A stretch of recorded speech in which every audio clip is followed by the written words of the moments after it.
Imagine you're standing beneath a waterfall, not at a luxury resort, not under a hot shower. There is no shampoo, no soap, no towel, not even any clothes. Now, imagine this. The year is roughly 50,000 years ago. You are a hunter-gatherer. You've just walked for miles beneath the scorching sun. Sweat covers your body. Dust clings to your skin. Smoke from last night's fire still lingers in your hair. And in front of you is a crystal-clear river. You step into the water. You bend down. Splash water onto your face. Instantly, you feel better, cooler, more awake, more comfortable. But here's the fascinating question. Was that the moment humans first discovered bathing? Or had we been doing it for so long that no one could remember when it began? Because the truth is, bathing may be older than agriculture, older than cities, older than writing itself, and perhaps almost as old as humanity. This is the story of why humans began to bathe, and how one simple act helped shape the modern world. Before we talk about bathing, we need to talk about something else: water. For most of human history, water wasn't something people used for recreation. It wasn't a place to relax. It wasn't somewhere to escape stress. And it certainly wasn't something people shared pictures of. Water was survival. If you lived tens of thousands of years ago, almost every decision in your life revolved around water. You slept near it. You hunted near it. You traveled in search of it. And without it, you died. Archaeologists believe that many of the earliest migration routes taken by Homo sapiens out of Africa were shaped by the locations of rivers, lakes, and freshwater sources. That means, for hundreds of thousands of years, humans lived right beside water. They saw it every day, touched it every day, walked into it every day. And when you spend your entire life alongside rivers and streams, eventually, you notice something remarkably simple. After stepping into the water, your body feels better. Think about it. You're a hunter. You've just spent hours chasing an antelope across the landscape. The temperature is over 30 degrees Celsius. Sweat pours down your body. Your muscles are exhausted. Your skin feels like it's burning. Then, you step into a river. Within minutes, your heart rate begins to slow. Your body starts to cool down. A feeling of relief washes over you. Today, we understand why. Water helps regulate body temperature. But our ancestors didn't need to understand physiology to notice the effect. They only needed to experience it. Humans learned most of their earliest knowledge through an incredibly simple process. Try. And remember, if something helped you survive, you kept doing it. If something got you killed, you rarely had a second chance to learn from it. And here's where things get interesting. Bathing may not have started because humans wanted to be clean. It may have started because they wanted to cool down. That's a huge difference. Today, we take showers to wash away dirt, sweat, and bacteria. But prehistoric humans had no idea that bacteria even existed. The germ theory of disease would not emerge until thousands of years later. So why did they enter the water? The answer may be surprisingly simple. Because it felt good. Just as you don't need to understand exactly how caffeine works to know that coffee makes you feel more alert. You don't need to understand thermodynamics to know that cool water brings relief. And then something else entered the story. Parasites, ticks, lice, fleas, mosquitoes. These tiny creatures have been accompanying humans for far longer than any civilization has existed. They lived on the skin, in the hair, on clothing, everywhere. A person who regularly entered the water could significantly reduce the number of parasites clinging to their body. Not completely, but enough to make a difference. That meant people who spent more time bathing in rivers and streams may have been healthier, less itchy, less irritated, less vulnerable to infections, able to sleep better, and ultimately, more likely to survive. Evolution has a remarkable way of rewarding small advantages like these. But the story becomes even more fascinating, because humans are not the only creatures that bathe. Elephants bathe, monkeys bathe, bears bathe, water buffalo bathe. Across the animal kingdom, countless species use water to cool their bodies and remove parasites. And that raises an intriguing possibility. Maybe humans didn't invent bathing at all. Maybe we learned it from nature, for millions of years. Our ancestors closely observed the animals around them. They learned where to hunt. They learned where to find food.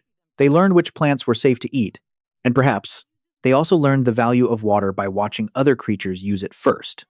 Over time, what began as a survival necessity gradually became a habit, then a ritual, then a part of culture itself.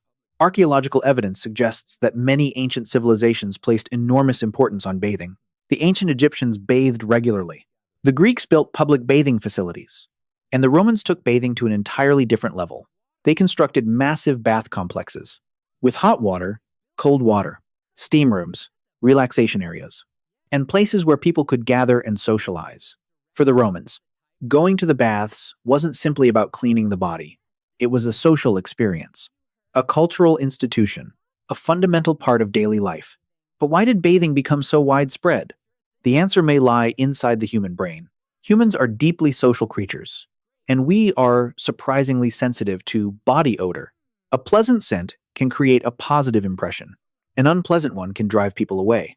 In small, hunter-gatherer communities, the ability to fit into the group was often a matter of survival. Being excluded from the group could mean death. People who were cleaner, who carried fewer parasites, and who appeared healthier, may have been viewed more favorably by others. And over generations, that helped reinforce the habit of bathing. Then something unexpected happened. At certain points in history, people actually began bathing less. During the Middle Ages in Europe, many believed that excessive bathing could make a person sick. Some cities even closed their public bathhouses. Fear slowly replaced habit. And as a result, standards of hygiene declined dramatically. It reveals a fascinating lesson about human history. Progress does not always move in a straight line. Sometimes, people forget things their ancestors once understood. But this is where the story takes a strange turn. Because if bathing made people healthier, helped remove dirt and parasites, and made the body feel better, then why did millions of people spend centuries deliberately avoiding it? It sounds absurd, yet it really happened. And not just in one place, not during a single period of history, but across multiple civilizations around the world. For thousands of years, humans had a complicated relationship with water. They loved it, and they feared it. It is one of history's greatest contradictions. Let's travel back to Europe about 500 years ago. If you were wealthy, a noble, or even a king, you might own the finest clothes in the world, live in magnificent palaces, attend extravagant banquets, surround yourself with luxury. But there was one detail that would shock a modern person. You might not bathe for weeks, sometimes for months, occasionally even longer. Today, that sounds like a nightmare. But to them, it seemed perfectly reasonable, because at the time, many people believed that water could actually make them sick. The idea came from an observation that appeared logical. After soaking in hot water, the pores of the skin seem to open. The body becomes softer. The skin feels more exposed. And many physicians of the era believed that this allowed disease to enter the body. There were no microscopes, no understanding of bacteria, no modern medical science. People had to explain the world using only what they could see and experience. And sometimes, those observations led them to conclusions that were completely wrong. The irony is, their hunter-gatherer ancestors probably spent far more time in contact with water. A person living beside a river, a person crossing streams every day, a person hunting in the rain, a person swimming to gather food, may have interacted with water far more often than a noble living inside a palace. History can be strange that way. Humans built cities, invented writing, created vast empires, and yet, they forgot something their ancestors had understood for tens of thousands of years. That water makes the body feel better. Then science entered the story.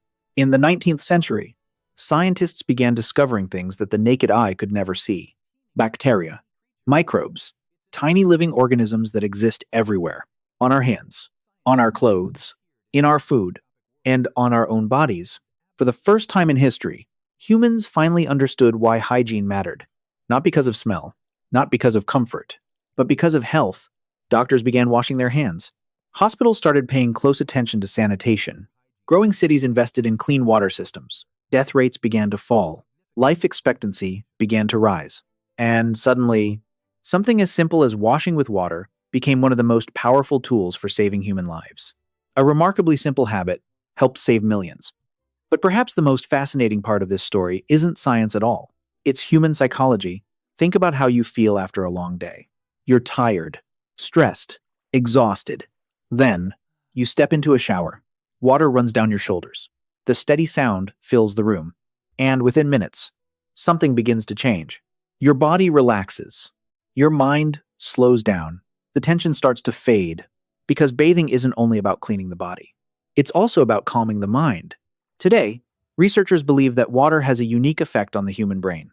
The sound of flowing water, the sensation of water against the skin, the change in temperature.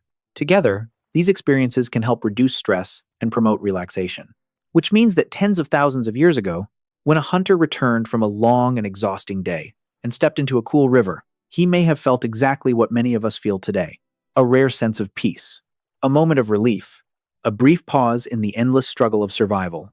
And perhaps that is the deepest reason humans began bathing in the first place. Not because of civilization, not because of fashion, not because of science, but because water makes us feel better. It always has. And it probably always will.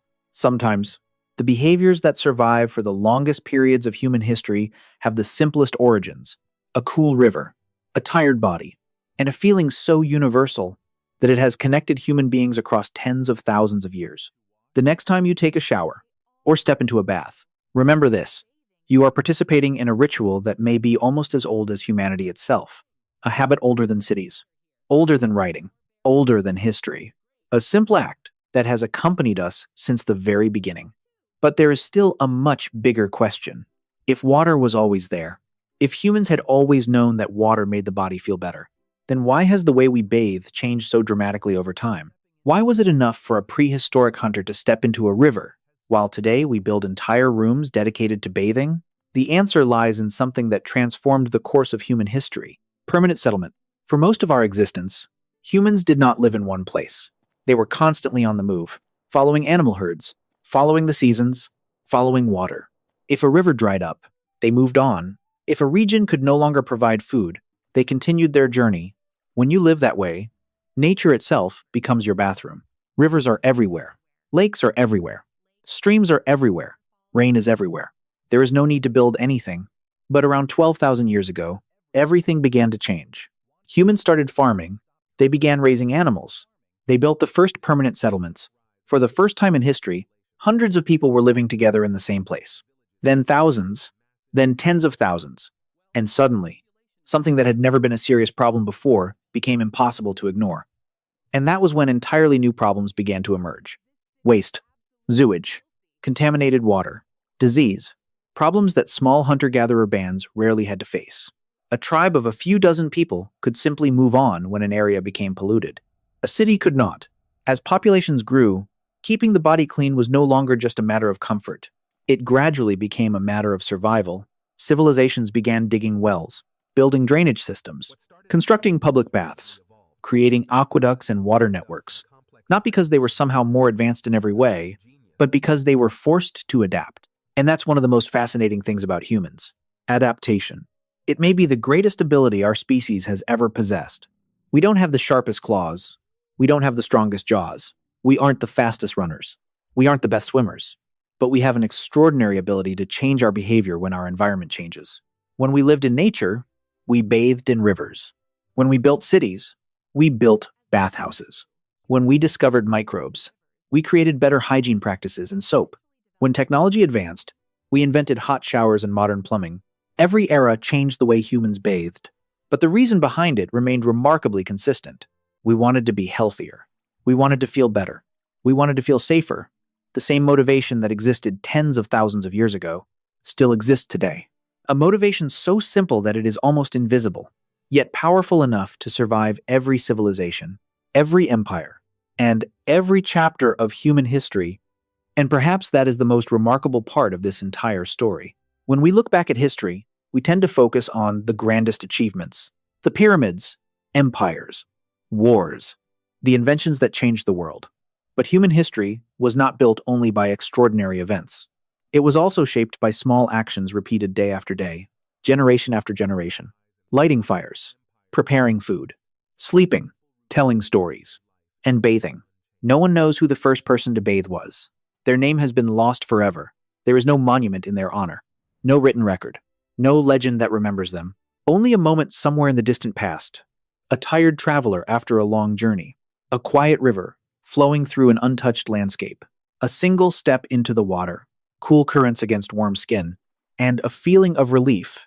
Perhaps that person never realized that they were taking part in a behavior that would outlast every empire, outlast every king, outlast every city ever built. Today, when you walk into a bathroom, turn on a shower, and feel water running across your skin, you are repeating an act that your ancestors performed long before recorded history. Before the pyramids, Before emperors, before the first books, before the first civilizations of humanity. Because sometimes the things that make us human are not the things we invent. They are the things we never stop doing. And bathing may be one of them. A simple act, ancient beyond memory, yet still with us today. Connecting a modern person standing beneath a shower to a distant ancestor standing in a river tens of thousands of years ago, separated by time, separated by technology, separated by entire worlds, yet united by the same instinct, to step into the water and feel better. Perhaps that is why the story of bathing is, in many ways, the story of being human.